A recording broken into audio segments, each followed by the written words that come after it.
우리 옆에 분과 함께 이렇게 인사하겠습니다. 사랑하고 축복합니다. 복음은 선한 능력입니다.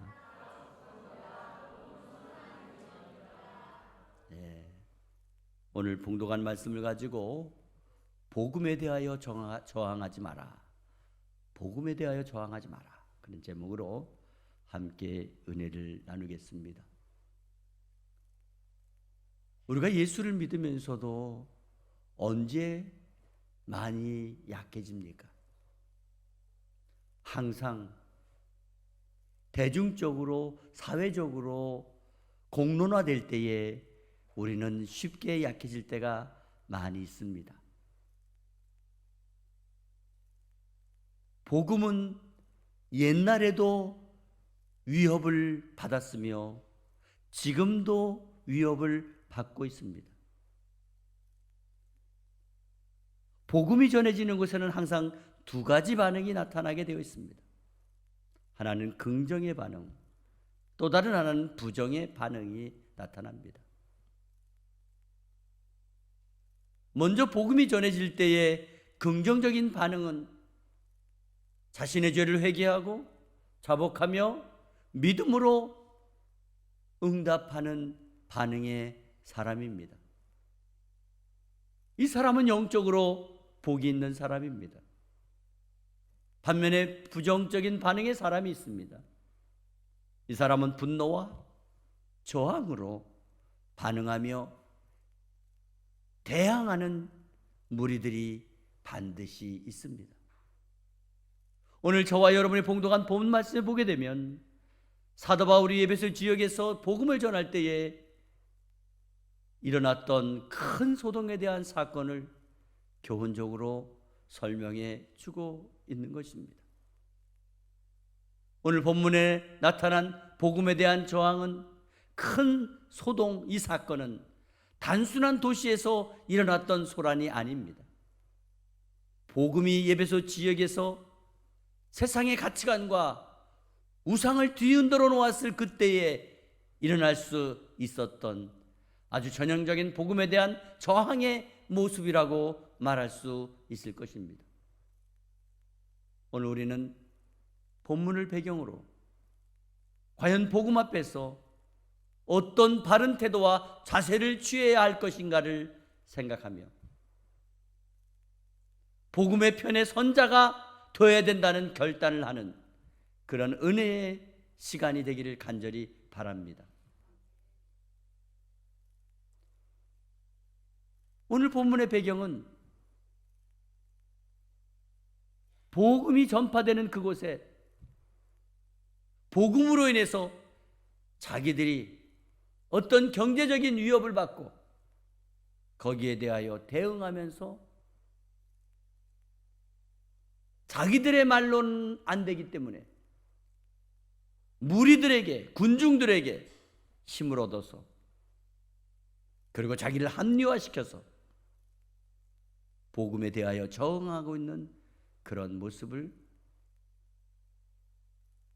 본문을 통해서 볼 수 있습니다.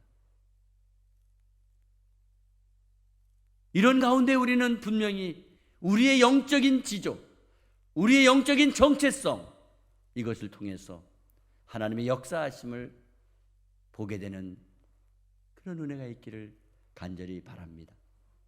첫째로 복음은 반드시 변화를 일으키게 되어 있다는 것을 볼 수 있습니다. 먼저 오늘 본문 21절에서 22절 말씀입니다. 이 일이 있은 후에 바울이 마게도냐와 아가야를 거쳐 예루살렘에 가기로 작정하여 이르되 내가 거기 갔다가 후에 로마도 보아야 하리라 하고 자기를 돕는 사람 중에서 디모데와 에라스도 두 사람을 마게도냐로 보내고 자기는 아시아에 얼마 동안 더 있으니라. 오늘 본문에 보면은 이 일이 있은 후에, 이 일이 어떤 일입니까? 이 일은 바로 에베소 지역에 복음이 전파되자 교회와 성도가 흥황하여 세력을 얻었다는 그 일 이후에 일어나게 된 사건을 설명해 주고 있는 것입니다. 그 일 이후에 사도 바울은 에베소에서 약 3년 동안 강력하게 복음을 전했다고 사도행전 20장 31절 말씀에 기록이 되어 있습니다. 그리고 마술사들이 서적을 다 불태우고 그리고 그들이 도망갔을 때 수많은 사람들이 주님께 돌아왔다는 기록이 있습니다. 이처럼 복음이라고 하는 것은 단순한 종교적인 감정의 변화가 아닙니다.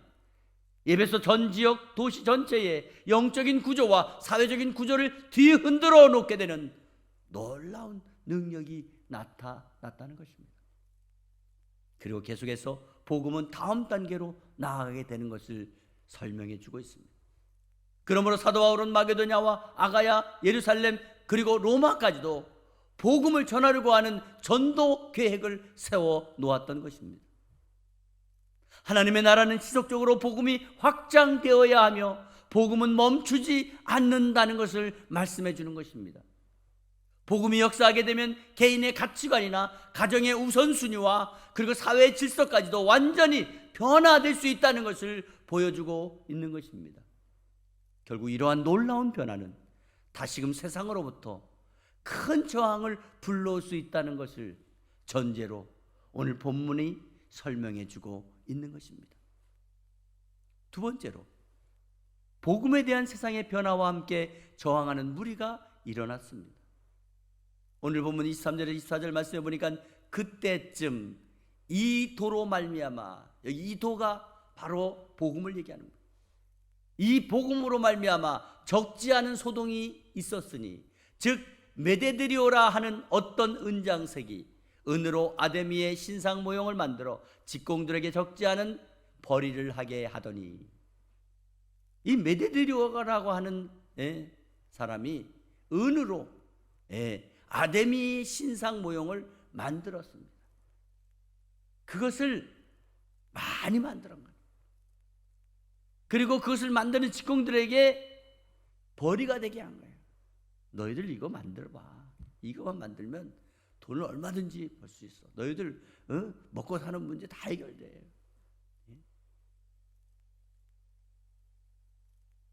결국 제일 먼저 복음에 대하여 일어난 저항의 원인이 경제적인 이해관계에서 일어나게 되었다는 것을 알 수가 있습니다. 메데드리오라고 하는 은장색이 문제를 일으킨 거예요. 그는 아데미 여신의 신전 모형을 은으로 만들었습니다. 그래서 그것을 팔아가지고 생계를 유지하고 살아왔던 것입니다. 그런데 복음이 전파되면서 은으로 만든 아데미의 신상 모형의 판매가 우상이라고, 사람이 만든 것은 우상이라고 복음을 전하자 점점 판매가 줄어들게 되었고 급기야 팔리지 않았습니다. 사실 메데드리오가 겉으로 말하기를 아데미 여신의 영광, 그 영광을 위한 것이라고 말하면서 판매해왔던 은으로 만든 그 장식, 그렇지만 실제로는 뭡니까? 자기의 경제적인 이익을 위해서 시작한 일 아닙니까? 그런데 이 일이 큰 일이에요. 그 지역에. 그러다 보니 경제적인 손실이 크게 일어났던 것이 오늘 복음에 대하여 저항하게 되는 원인이 되었다는 것입니다. 그렇습니다. 많은 종교적인 저항 뒤에는 반드시 경제적인 이해관계가 숨어 있다는 것을 분명히 알 수가 있습니다.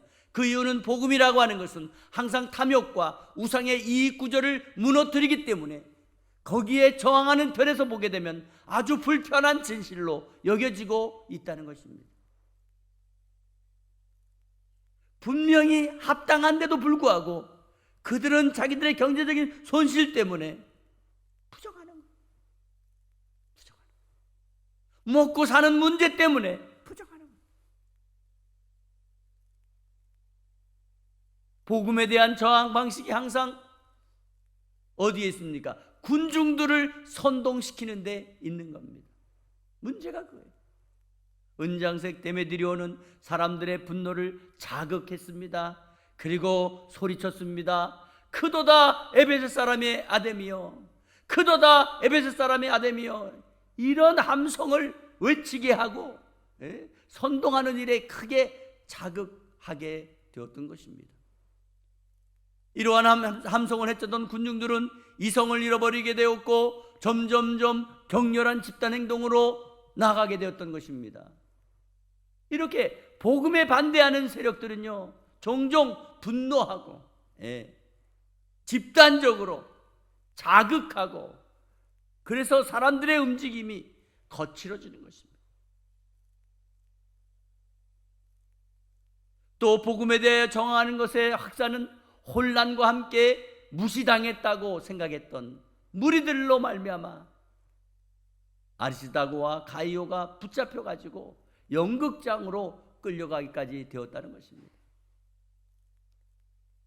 그때 연극장에 모여들었던 수많은 사람들은 왜 그곳에 모였는지도 모른 채 저항하는 소동에 참여하여 소리치기 시작했던 것입니다. 그래서 그때 에베소의 서기장 알렉산더가 변론하려고 했어요. 그렇지만 저항하는 군중들은 전혀 말을 듣지 않았고 2시간 동안 함성을 외쳐 질러 댔던 것입니다. 이렇게 복음에 대하여 강력한 저항은 이성적인 토론보다도 감정적인 폭발과 무분별한 군중 심리에 의해서 더욱더 커질 수밖에 없었던 것입니다. 오늘날에도 보면요, 인터넷이나 온라인으로 인해 가지고 사회와 정치, 여론 속에 오늘날 교회와 성도에 대하여 좋지 않은 저항 패턴들이 얼마나 많이, 한마디로 여전히 복음에 대하여 대적하고 있는 것을 우리는 볼 수가 있습니다. 여러분, 복음은 과거에도 현재도 여전히 저항을 받는 그런 위치에 있다는 것을 잊지 마시기 바랍니다. 세 번째, 복음은 절대자 하나님의 주권적인 역사입니다. 자, 오늘 보면 35절에서 41절 말씀을 보게 되면 에베소의 서기장이 지혜로운 지도자로서 군중을 진정시키고 있는 것을 볼 수가 있습니다. 그는 법적인 절차를 강조합니다. 저들이 신전을 무너뜨렸냐? 저들이 너희들이 하는 것을 방해했냐? 그러면 너희들이 고소고발하면 되지 않느냐? 근데 그런 것도 아니고 이렇게 너희들 이익 때문에 이렇게 소란을 피면 대로마 제국의 강제적인 제재를 불러올 수밖에 없다는 것을 너희들 알아? 응? 너희들 이렇게 하면은 너희들 로마 제국의 제재를 받으면 너희들 어떻게 하려고 그러냐? 강력하게 경고를 했던 것입니다. 여러분, 여기에서 하나님의 섭리 가운데 이방 지도자의 발언이 오히려 복음을 전하는 자들을 보호해주고 있는 도구로 사용되고 있다는 사실을 기억하시기 바랍니다. 그렇습니다. 하나님께서는 복음 전하는 자들을 반드시 지켜주시고 보호해주시는 분임을 믿으시기를 바랍니다.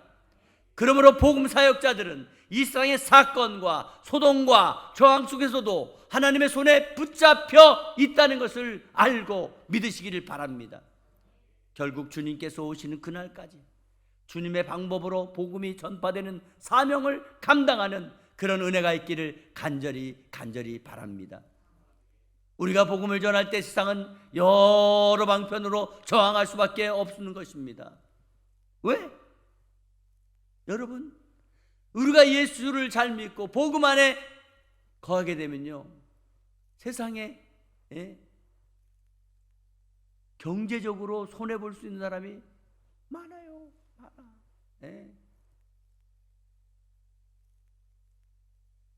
여러분, 먼저 음성적인 그런 오디오나 비디오 이런 거, 또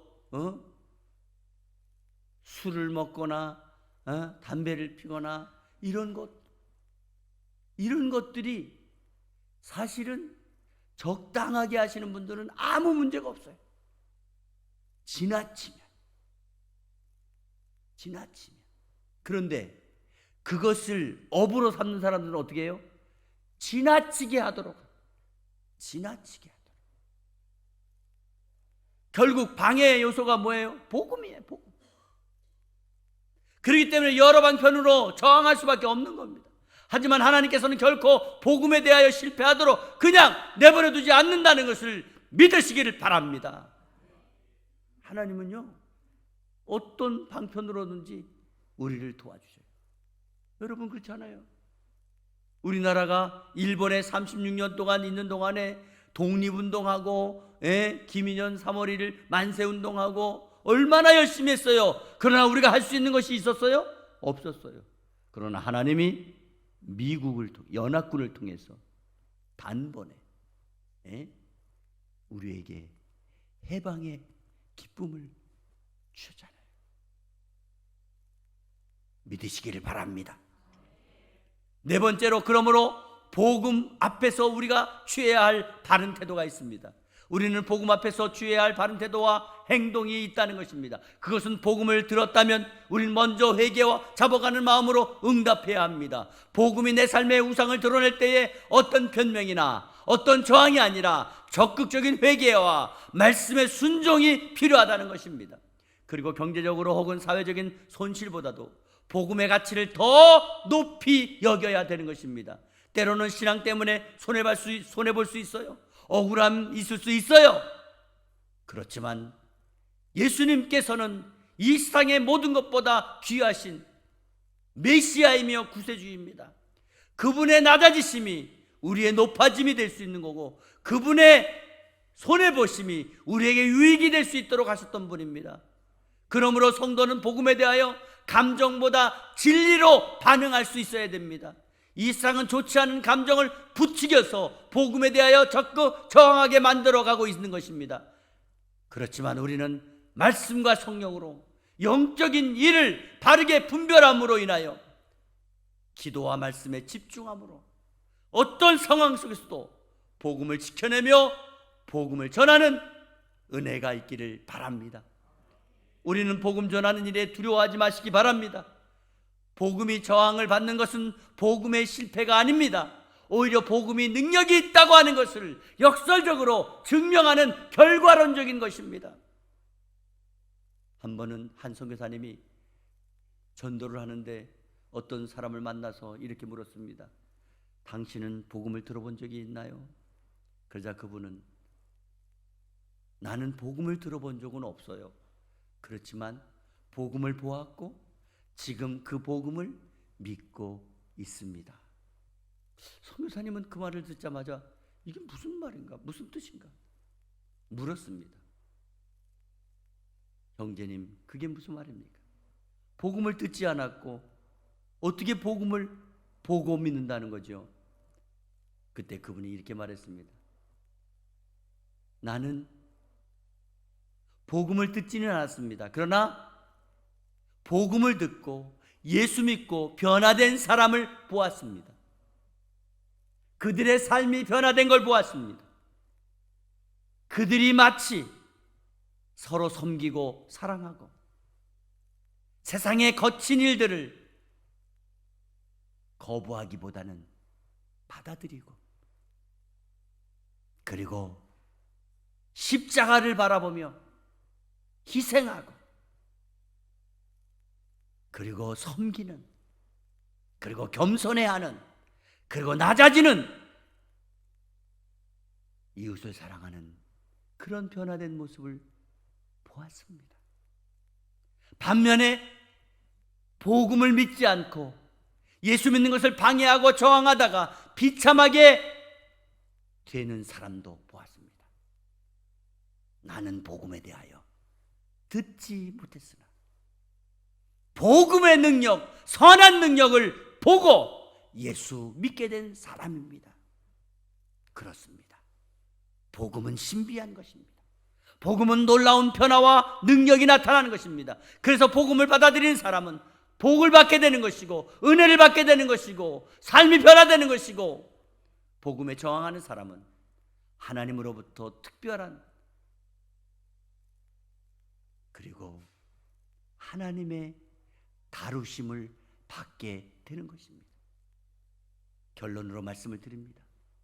복음 전하는 일은 절대 멈추지 말아야 합니다. 사랑하는 성도 여러분, 복음은 이 세상의 우상과 가치관을 무너뜨리기 때문에 언제나 저항을 받을 수밖에 없다는 것을 기억하시기 바랍니다. 하지만 하나님의 말씀은 결단코 어디에도 매이지 않는 것입니다. 그러므로 우리는 복음을 대적하는 무리의 편에 서지 마시고 복음을 적극 전하는 편에 서시기를 바랍니다. 그리고 복음 앞에서 회개와 순종으로 응답하며 복음을 전하는 일에 기꺼이 동참하시기를 바랍니다.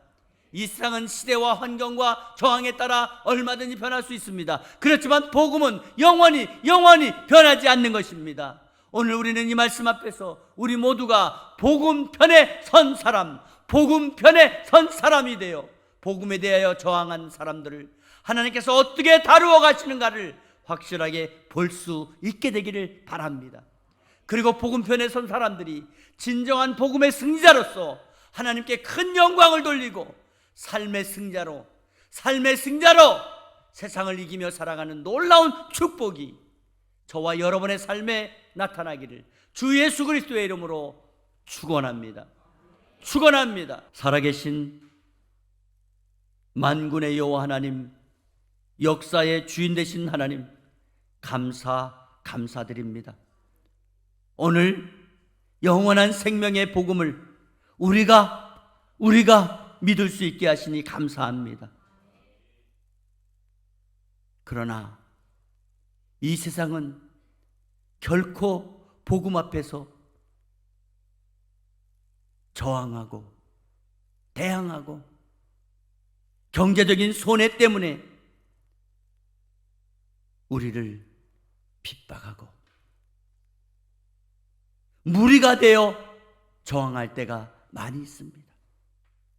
하나님, 오늘 복음 앞에서 내 마음과 내 삶의 우상을 내려놓게 하여 주시고 어떤 경제적인 손해와 두려움이 오더라도 부활하신 예수 그리스도의 능력을 붙잡고 일어나게 하여 주시옵소서.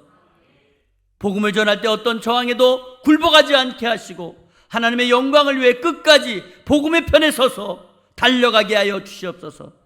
그리하여 나의 서 있는 곳에 복음의 아름다운 현장이 펼쳐지게 도와주시고 구원의 역사가 일어나게 도와주시고 하나님 살아계신 증거를 선포하게 하여 주시어서 나를 힘들게 하고 어렵게 하던 사람들이 나를 도와주는 사람으로 변화되고 어려운 현장이 복음의 현장으로 변화되게 하여 주시옵소서.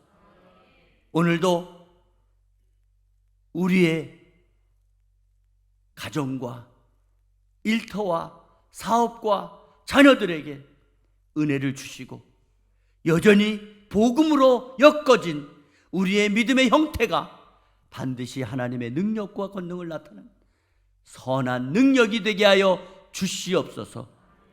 오늘도 살아 역사하시는 예수 그리스도의 이름으로 기도하옵나이다. 아멘.